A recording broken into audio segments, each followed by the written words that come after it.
جیسا کہ آپ سب جانتے ہیں کہ پاکستان کا قومی جانور مارخور ہے، لیکن کیا آپ جانتے ہیں کہ مارخور کا مطلب کیا ہے؟ چلیے میں آپ کو بتاتا ہوں۔ مارخور ایک فارسی نام ہے جس میں مار یعنی فارسی میں اسے سانپ کہا جاتا ہے اور خور کھانے والے کو کہا جاتا ہے۔ چنانچہ مارخور کا لفظی مطلب ہے سانپ کھانے والا۔ یہ نام آخر کیوں پڑا؟ اس نام کے پیچھے دو مشہور روایات ہیں۔ ایک قدیم لوک داستان کے مطابق مارخور اپنے سینگوں کی مدد سے سانپوں کو مارتا ہے اور پھر انہیں کھا جاتا ہے، لیکن سائنسی طور پر یہ ثابت نہیں ہے کیونکہ مارخور ایک سبزی خور جانور ہے۔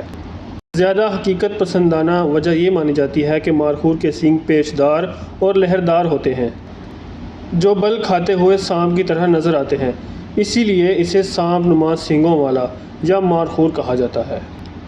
اس کے سینگ 5 فٹ یعنی 160 سینٹی میٹر تک لمبے ہو سکتے ہیں۔ یہ زیادہ تر پاکستان کے شمالی علاقوں جیسے گلگت بلتستان، چترال، وادی نیلم کے دشوار گزار پہاڑوں میں پایا جاتا ہے۔ اگر آپ کو ویڈیو پسند آئی ہو تو فالو ضرور کریں۔